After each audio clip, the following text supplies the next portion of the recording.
নমস্কার বন্ধুরা, দীপার রান্নাঘরে তোমাদের সকলকে জানাই আরও একবার স্বাগত। তো চলো আজকে ঝটপট কিভাবে পুলি পিঠে তৈরি করতে হয় সেটা বানিয়ে ফেলি আর ভিডিওটা তোমাদের সাথে শেয়ার করে ফেলি। প্রথমেই দেখো এখানে একটা প্যান বসিয়ে এখানে আমি জল দিয়েছি, আর জলটা যখন খুব ভালো করে গরম হয়ে গেল এখানে দিয়ে দিলাম কিছুটা পরিমাণ লবণ, মানে স্বাদ অনুযায়ী লবণ। তারপরে দেখো লবণটাকে জলের মধ্যে একটু মিশিয়ে নিয়ে এখানে দিয়ে দিলাম আমি চালের গুঁড়া বা চালের আটা। আর এখানে আমি 1 বাটি চালের আটা ব্যবহার করেছি, আর যদি ওজনে ধরতে যাই তাহলে কিন্তু 250 গ্রাম মতো আটা এখানে আমি ব্যবহার করেছি। তো দেখো 250 গ্রাম আটার জন্য কিন্তু আমাদের বেশি জলের প্রয়োজন নেই। যেই বাটি দিয়ে মেপে আমরা আটা নেব সেই বাটি দিয়ে মেপেই হাফ বাটির মতো জল নিলেই কিন্তু আমাদের একদম ঠিকঠাক হয়ে যাবে।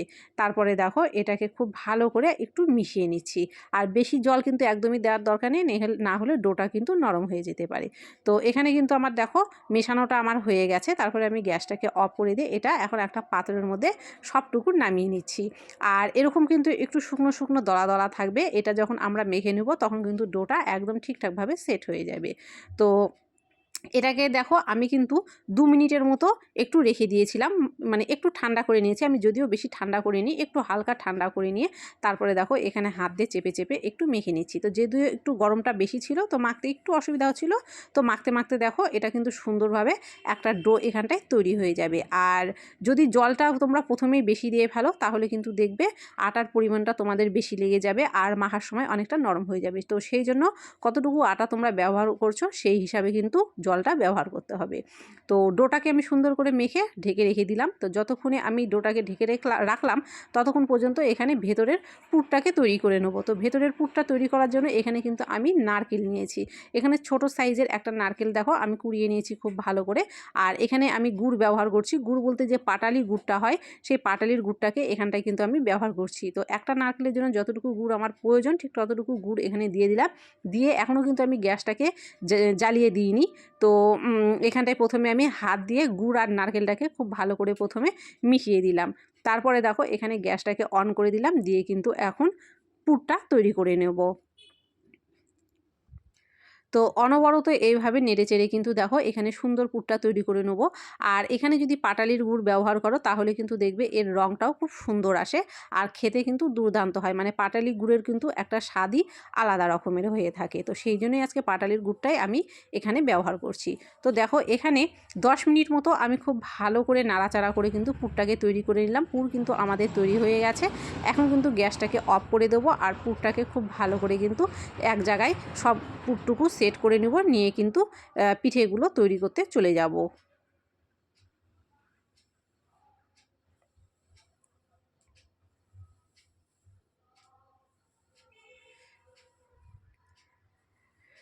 এখানটায় দেখো এখানে আমি একটা জায়গাতেই কিন্তু সব নিয়ে নিয়েছি, যে নারকেলের পুরটা সেটাও নিয়ে নিয়েছি। আর তারপরে দেখো যে আটাটা মেখে রেখে দিয়েছিলাম সেটাকে ঢাকনা খুলে নিয়ে আমি কিন্তু আবারও হাত দিয়ে একটু খুব ভালো করে ডলে ডলে মেখে নিচ্ছি। এতে করে কিন্তু আটাটা খুবই সফট হবে, একদমই ড্রাই হবে না। আর আর যখন পুলিগুলো আমরা তৈরি করব তখন যেন হাতে লেগে না যায় সেই জন্য কিন্তু এখানে আমি একটু শুকনো চালের আটা ব্যবহার করছি। তারপরে দেখো হাতের মধ্যে এরকম করে একটু শুকনো আটা যদি লাগিয়ে নাও তাহলে দেখবে হাতের মধ্যে কিন্তু এটা লেগে যাবে না। তো প্রথমে একটুখানি লেচি এখান থেকে হাতের মধ্যে নিয়ে তো 2 হাতের যে বুড়ো আঙ্গুল আছে সেটা দিয়ে এরকম চেপে চেপে এরকম করে একটা বাটির মতো তৈরি করে নিতে হবে।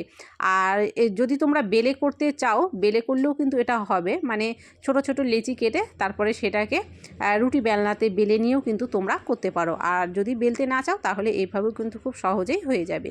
তো দেখো মাঝখানে এখানে যতটুকু পুর প্রয়োজন ততটুকু পুর দিয়ে প্রথমে এর মুখটাকে খুব ভালো করে কিন্তু আগে সেট করে দেবো। আর মুখটা ভালো করে সেট করার সময় খেয়াল রাখতে হবে কোনো রকম যেন ফাঁক না থাকে, মানে কোনো রকমভাবেই যেন ভেতর থেকে নারকেলের পুরটা বেরিয়ে না যায়।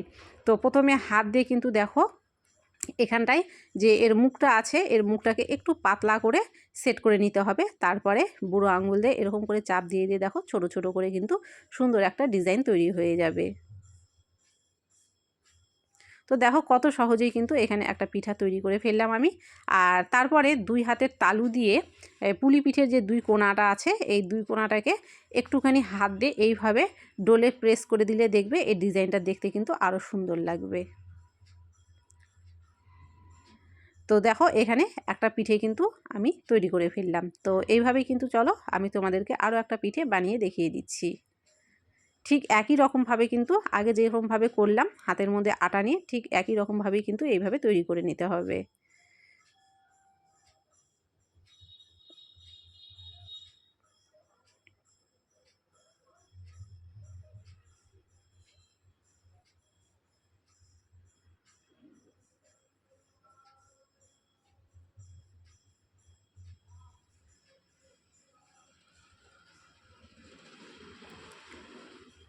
পুলি পিঠে বানাতে গেলে কিন্তু তোমাকে একটু সময় নিয়ে একটু ধৈর্য ধরে কিন্তু বানাতে হবে, কেননা এই ডিজাইনগুলো কিন্তু বানাতে একটু সময় লেগে যায়। তো যাই হোক, দেখো এখানে কিন্তু আমি সবগুলোই বানিয়ে ফেলেছি, আর শেষে যেটা বাকি আছে সেটাও আমি তোমাদেরকে দেখিয়ে দিচ্ছি। মানে একই রকমভাবে কিন্তু সবগুলো পিঠে এখানটায় তৈরি করে ফেললাম।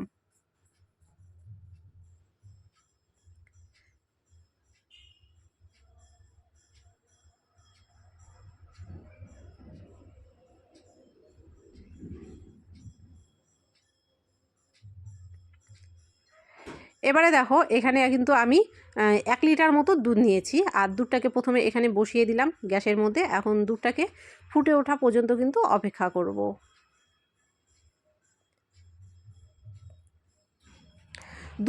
দুধটা কিন্তু এখানে খুব ভালো করে ফুটে উঠেছে, আর এখানে একটু এর স্বাদটা বাড়ানোর জন্য আমি 2টো এলাচের মুখটাকে একটু করে ফাটিয়ে দুধের মধ্যে দিয়ে দিলাম। তারপরে কিন্তু দুধটাকে দেখো 5 থেকে 7 মিনিট মতো খুব ভালো করে আমি ফুটিয়ে নিলাম, আর এখন এর মধ্যে দিয়ে দিলাম স্বাদ অনুযায়ী চিনি।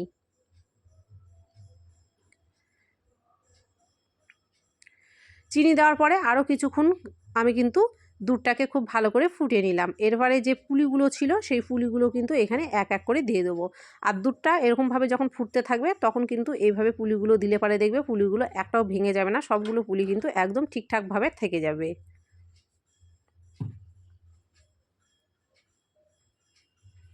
প্রথমে কয়েকটা পুলি দিয়ে দেখো আমি কিন্তু একটু নেড়ে চেড়ে দেখিয়ে দিচ্ছি। দেখো পুলিগুলো কিন্তু একদমই খুলে যায়নি বা ভেঙে যায়নি। তো এখন সবগুলো পুলি কিন্তু এইভাবে দিয়ে দেবো।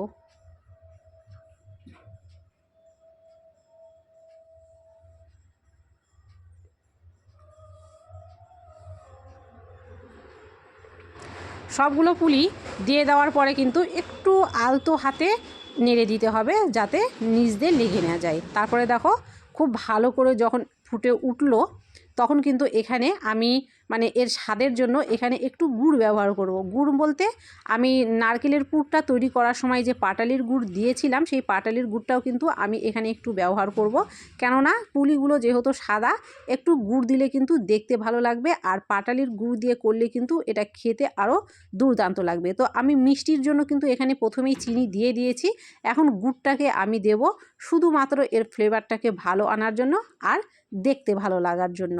তো দেখো আমি নেড়ে চেড়ে তোমাদেরকে দেখিয়ে দিলাম প্রত্যেকটা পুলি কিন্তু ঠিকঠাক আছে, একটা পুলিও কিন্তু খুলে যায়নি।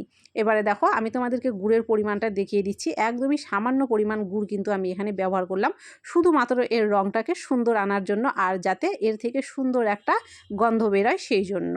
আর গুড়টাকে কিন্তু দেখো আমি যখন দুধটা ফুটছে একদম ফুটন্ত অবস্থায় দিলাম, আর আমি কিন্তু তোমাদেরকে দেখো এখন হাতা করে উঠিয়ে দেখিয়েও দিচ্ছি দুধটা কিন্তু কোনো রকমভাবে ফেটে যায়নি। অনেক সময় কিন্তু ফুটন্ত দুধের মধ্যে গুড় দিলে দুধটা ফেটে যাওয়ার ভয় থাকে, কিন্তু আমি ফুটন্ত দুধের মধ্যে গুড় দেওয়ার পরেও কিন্তু দুধটা একদমই ফাটেনি। দুধটা কিন্তু একদম ঠিকঠাক আছে। আর পুলিগুলো দেখো আমি বারবার করে পুলিগুলো উঠে তোমাদেরকে দেখিয়ে দিচ্ছি, একটা পুলিও কিন্তু মুখ খুলে যায়নি। তো তোমরা যদি ডোটাকে ঠিকঠাকভাবে তৈরি করে নিতে পারো তাহলে কিন্তু দেখবে একটা পুলিরও মুখ কিন্তু খুলবে না, প্রত্যেকটা পুলি পিঠে কিন্তু তোমার একদম পারফেক্টভাবে হবে। তো পুলিগুলো কিন্তু আমার হয়ে গেছে, তারপর নামিয়ে নিয়ে আমি একটু ঠান্ডা করে নিয়েছি। ঠান্ডা করে নেওয়ার পরে কিন্তু আমি তোমাদেরকে দেখিয়ে দিচ্ছি দেখো পুলিগুলো কতটা পারফেক্ট তৈরি হয়েছে। প্রত্যেকটা পুলি তুমি যদি ভালো করে খেয়াল করে দেখো প্রত্যেকটা পুলি মানে ঠিকঠাক হয়েছে, কোনো পুলি পিঠেগুলোই কিন্তু ভেঙে যায়নি বা কোনোটাই মুখ থেকে খুলে এর ভেতরের পুরটা বেরিয়ে যায়নি। আর যেহেতু বললাম যে এটার রঙটা সুন্দর দেখতে লাগার জন্য আমি গুড়টা ব্যবহার করলাম, তো সামান্য একটু গুড় যেহেতু দিলাম দেখো এর রঙটা সুন্দর এসেছে দেখতে। আর সত্যি কথা বলতে এই গুড়ের জন্য কিন্তু এর স্বাদটাও দুর্দান্ত হয়েছিল খেতে।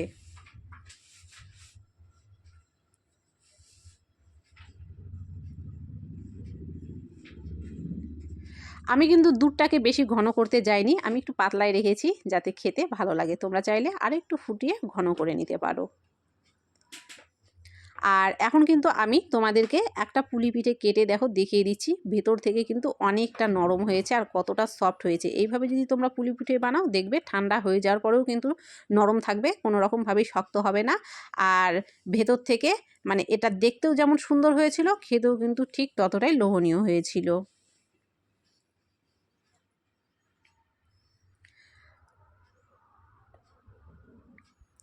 তো আজকের এই পুলি পিঠের রেসিপি তোমাদের কেমন লেগেছে অবশ্যই কিন্তু কমেন্ট করো। যদি ভিডিওটি ভালো লেগে থাকে অবশ্যই লাইক করো, আর বন্ধু বান্ধব আত্মীয় স্বজন সকলের মধ্যে ভিডিওটাকে অবশ্যই করে শেয়ার করে দিও। আর যারা আমার নতুন বন্ধু আছো তারা আমার চ্যানেলটিকে অবশ্যই সাবস্ক্রাইব করে দিও, আর যারা অলরেডি সাবস্ক্রাইব করে দিয়েছো মানে আমার যারা পুরনো বন্ধু আছে তাদেরকে জানাই অসংখ্য ধন্যবাদ। তো তোমরা কিন্তু অবশ্যই কমেন্ট করো আমাকে আজকের রেসিপি তোমাদের কেমন লেগেছে। আর তোমরা এইভাবে যদি পুলি তৈরি করো দেখবে ঠান্ডা হওয়ার পরে কিন্তু তোমাদের পুলি পিঠে একদমই শক্ত হবে না, বা একটা পুলি পিঠেও কিন্তু ভেঙে যাবে না। দেখা হচ্ছে তোমাদের সাথে আবারও নতুন কোনো রেসিপির সাথে নতুন দিনে। ততক্ষণ পর্যন্ত তোমরা সকলে খুব ভালো থেকো। বাই।